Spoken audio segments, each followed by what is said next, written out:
semuanya, hari ini kita akan belajar mengenai persepsi sosial. Yuk kita bahas sama-sama. Hayo, ada yang tahu apa itu persepsi? Menurut Sarwono, persepsi adalah proses pencarian informasi untuk dipahami. Nah, proses pencarian informasi tersebut menggunakan alat penginderaan teman-teman seperti penglihatan, pendengaran, perabaan, dan sebagainya.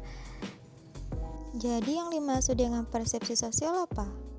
Jadi, persepsi sosial itu merupakan suatu proses seseorang untuk mengetahui, menginterpretasikan, mengevaluasi orang lain yang dipersepsi tentang sifat-sifatnya, kualitasnya, dan keadaan yang lain yang ada dalam diri orang yang dipersepsi, sehingga terbentuk gambaran mengenai orang yang dipersepsi.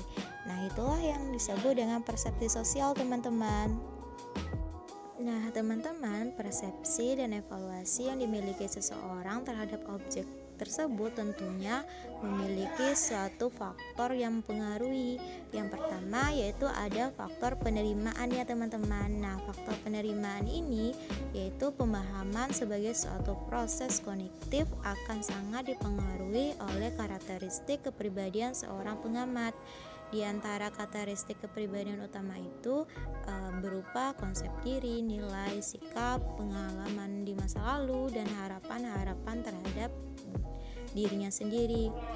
Nah, seorang yang memiliki konsep diri yang tinggi akan memiliki pemikiran yang positif dan optimis terhadap objek yang diamati, dan begitu juga sebaliknya teman-teman. Jadi yang mempengaruhi itu adalah kepribadian dan karakteristik orang yang melakukan pengamatan tersebut.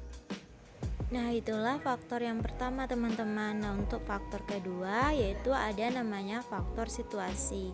Nah, situasi itu adalah makna yang diberikan individu terhadap suatu keadaan atau interpretasi individu terhadap faktor-faktor sosial yang ditemui pada ruang dan waktu tertentu. Nah, faktor situasi ini juga diliputi menjadi 3 bagian teman-teman. Yang pertama ada seleksi, yaitu seorang akan lebih memusatkan perhatiannya pada objek-objek yang akan dianggap lebih disukai ketimbang objek-objek yang tidak disukainya. Nah, yang kedua ada kesamaan. Kesamaan di sini berarti adanya kecenderungan dalam proses persepsi sosial untuk mengklasifikasikan orang-orang ke dalam suatu kategori yang kurang lebih sama. Nah, yang ketiga ada organisasi teman-teman.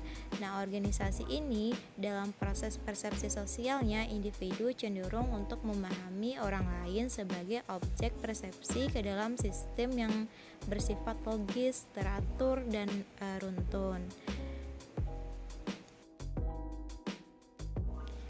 Nah, untuk faktor yang ketiga yaitu ada namanya faktor objek teman-teman.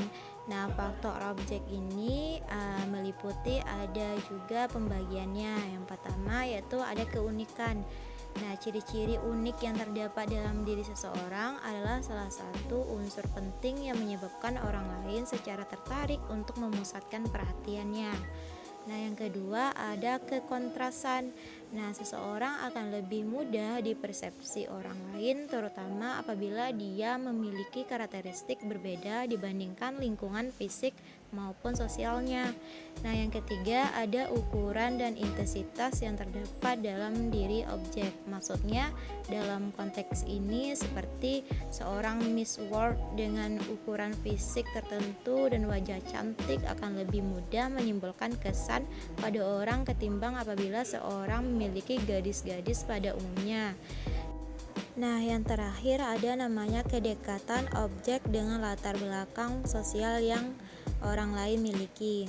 Nah, orang-orang dalam suatu departemen tertentu akan cenderung untuk dikelompokkan atau diklasifikasikan sebagai ciri-ciri yang sama karena dilatar belakangi hubungan yang dekat di antara mereka tersebut.